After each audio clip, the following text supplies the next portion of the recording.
Yo, so guys, welcome back to another video. This is a video from the Armchair Historian, and I've had a lot of suggestions from the channel in the past.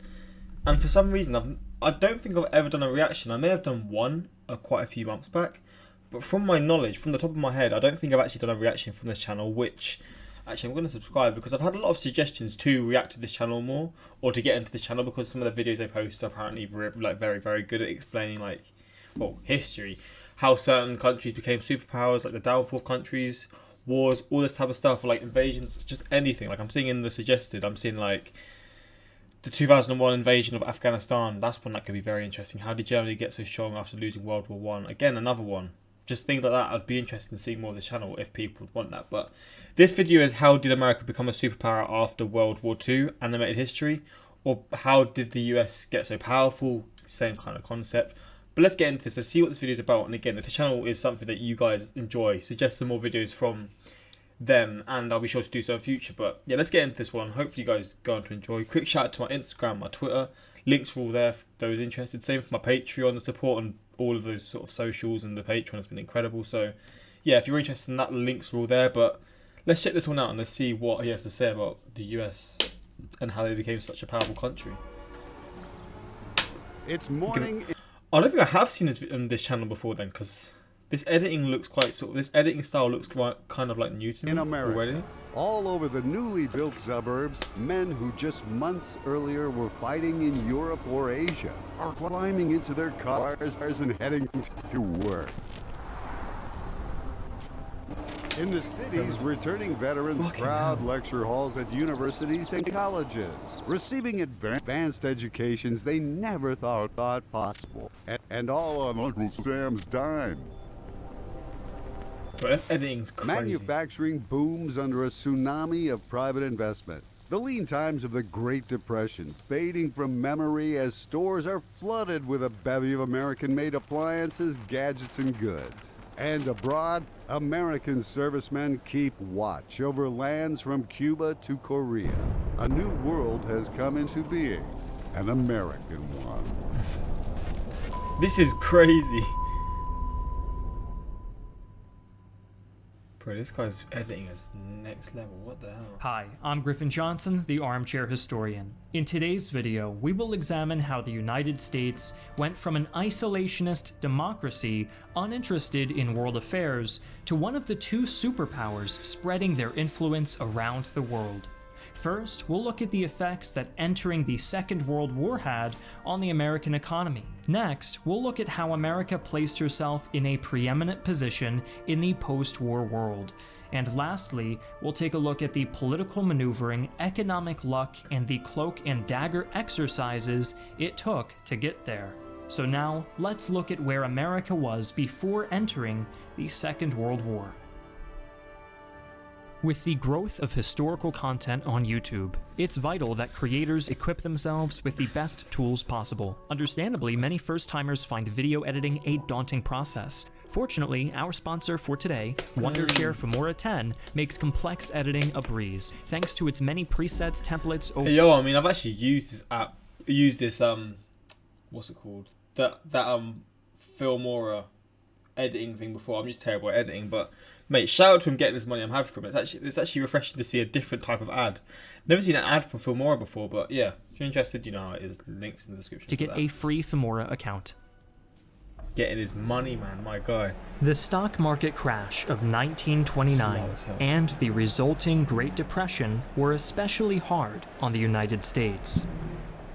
In a desperate attempt to revitalize the economy, President Herbert Hoover signed the 1930 Smoot-Hawley Tariff Act, which raised customs duties to such an extent that imported goods became unaffordable to all but the wealthiest Americans. Really? Instead of spurring domestic purchasing and production, I'm pausing a lot. I apologize. I've kind of learned a lot. I've learned a bit about the Great Depression through video reactions over the last few months that I've seen, like relating to the US or relating to like the economy, etc. But I don't actually know the sort of the in-depth, like, or how in-depth. Like, I've not actually looked in sort of detail about how genuinely messed up and just crazy it really was. Like how much poverty there was, all this kind of stuff. I know it was bad, but I don't know just how bad. So if there's any videos to do with that as well, maybe this channel has that, please let me know, because I know it's a huge sort of thing in history that doesn't go unnoticed, but it's just something that I don't see many people knowing about, especially from the UK. So maybe if you want that, let me know if there's any videos. Attended, the Smoot-Hawley tariffs succeeded only in further damaging the world's economy. As other nations passed retaliatory tariffs against American exports, international trade plummeted by 65%, leading to the full collapse of banks in America and Europe, as the world economy only increased its tailspin. When Franklin Delano Roosevelt became president in 1933, he immediately set about implementing his New Deal program to strengthen America's economy and get people back to work. He insured Americans' bank accounts through the Federal Deposit Insurance Corporation, or FDIC, implemented the Social Security program to provide income to the disabled and elderly, and brought thousands onto the federal payroll through public works projects. While these programs certainly benefited countless Americans, the effects of Roosevelt's New Deal paled in comparison to those of America joining the Second World War. With the sleeping giant awakened, the United States saw a tectonic shift in economic activity, between the draft and the industrial sector experiencing a massive demand for new laborers to produce war material. Unemployment plummeted overnight. America's women also stepped into the breach, taking jobs traditionally reserved for men. Government contracts and investment spurred continued growth, and America's economy roared back to life through victory in 1945.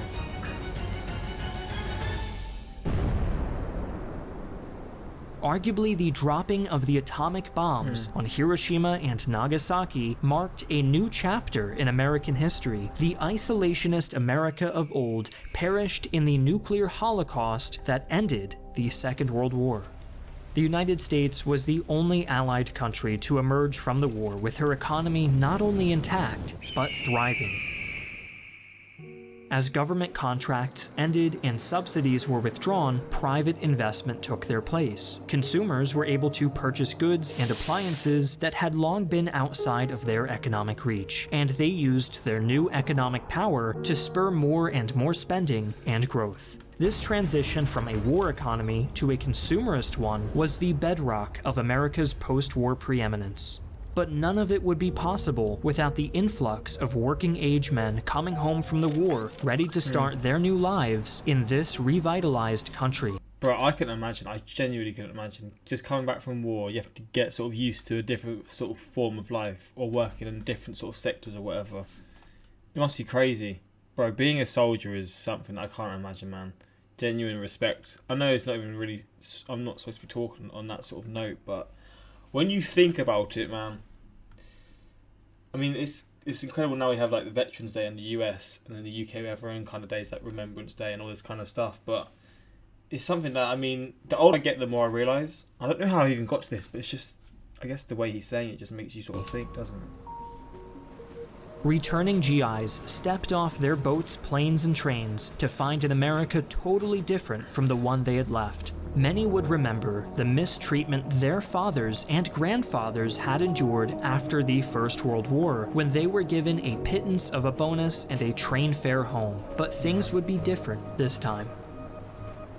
The GI Bill of Rights was signed into law by President Roosevelt in 1944 and promised myriad benefits to returning veterans, from federal guarantees on home loans to subsidized university or vocational education. From what I'm seeing, mate, Roosevelt, however you want to say it, is seeming like one of the best presidents, US presidents. Again, maybe I need to look more into that, but so far he's doing a lot of positive things that are still in like the current day and have sort of helped the US get to where they are now. Between 1944 and 1956, 7.8 million veterans went to college or trade schools with GI Bill subsidies, while 2.4 million home loans were guaranteed by the Veterans Administration. These loans were stay to used their to word. buy houses in the newly built suburbs, where a plethora of new single-family homes drew people from the cities to these new developments. This was the start of American car culture, and the suburban population Oh, wow. began commuting from their new homes to their new jobs in the cities on the new interstate highway system. Life was good in the new America, but there were many excluded from this newfound prosperity.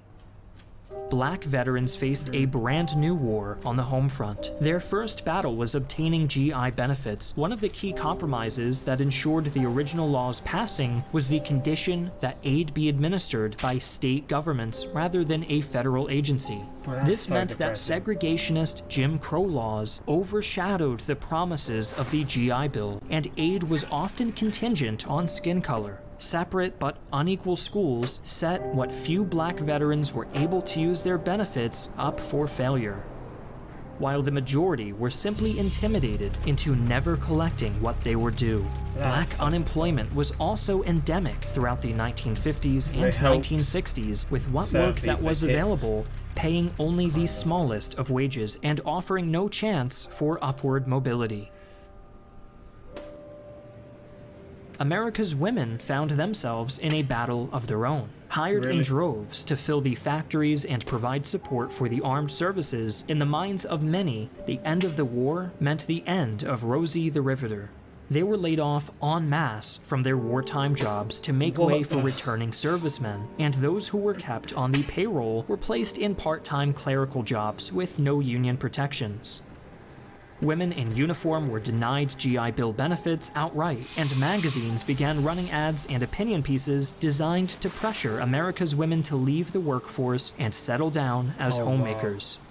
wow. This was the dawn of the nuclear family and the beginning of the baby boom, and America asked its women to do a different kind of duty. With its domestic house in order, the United States began to make changes abroad as well. In July of 1944, the United States invited representatives of the Allied nations to Bretton Woods, New Hampshire, where the U.S. Treasury Department proposed an international bank and trade control network to promote worldwide cooperation and prevent the economic brinkmanship that led the world to war. And with that, the International Monetary Fund was born. But this was only a preamble to a much greater effort at American international influence. President Roosevelt believed the world needed a strong international body to prevent future conflict, and such a body would need strong leadership. In his view, American leadership. Roosevelt gathered representatives of the United States, United Kingdom, Soviet Union, and Republic of China at Dumbarton Oaks, a historic residence outside of Washington, D.C. And from August to October of 1944, they laid the groundwork for the United Nations. 1 year later, on October 24th, 1945, the UN was officially established in San Francisco, honoring That's the how it was wishes of his... created. Well, it's crazy. I mean, I knew the US had a huge influence on it, but I didn't realize it was that kind of level of influence on that. And again, it makes you realize, and it sort of shows why the US influence is so big, because of things like this that's still in place today, like current day. From what, 70 years ago? Created 70 years predecessor, ago? President Harry S. Truman personally signed the U.S. Charter for the United States and pressured Congress to ratify it. But America had more than economic and political means to promote her interests. The U.S. never truly demobilized, and she was unafraid to use her military might or shadowy intelligence service to spread her influence. The only roadblock to that influence, in America's view, was communism.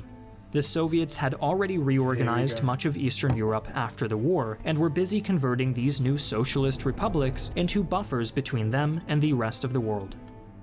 Through investment in the Marshall Plan and propaganda coups like the Berlin Airlift, America sought to combat Soviet influence on the PR front, while simultaneously putting her thumb on the scales of elections in the newly created post-war states and elsewhere. On the Asian front, America was busy rebuilding the shattered empire of Japan into a bulwark against the Red Spread in East Asia. On September 8, 1951, the Empire of Japan and the United States signed the Treaty of San Francisco, which officially ended the state of war between Japan and the US. Wow. One of the core tenets of the treaty was Japan's total So few years after, that's so surprising. I would have expected it to be like maybe like in the 70s or something. I say so soon after, obviously not that soon, but after like the atomic bombings, they decided to sort of end it so soon. I rate it, but I would not have expected that at all. That is that is really surprising. Disarmament, with Japan ceding land and resources for the establishment of American garrisons, some of which still stand today. Japan submitted to the US military government, and the Americans were quick to punish the former empire for its pre-war militarism. Demobilized officers of the Imperial Army were barred from certain occupations, such as government service, while the wealthy landowners who supported the war had their property seized by the Americans and redistributed to tenant farmers. But America had more discreet ways of getting what she wanted. Smart. Throughout the 1950s and 60s, the CIA undertook a bevy of covert operations throughout the world in support of American foreign policy. The CIA fomented, supported, or outright incited numerous coups and regime changes throughout the post-war years. American support for the vehemently anti-communist regimes of South Korea and South Vietnam is well known, but CIA-backed revolutions also occurred in Iran in 1953 and Guatemala in 1954, among many others worldwide.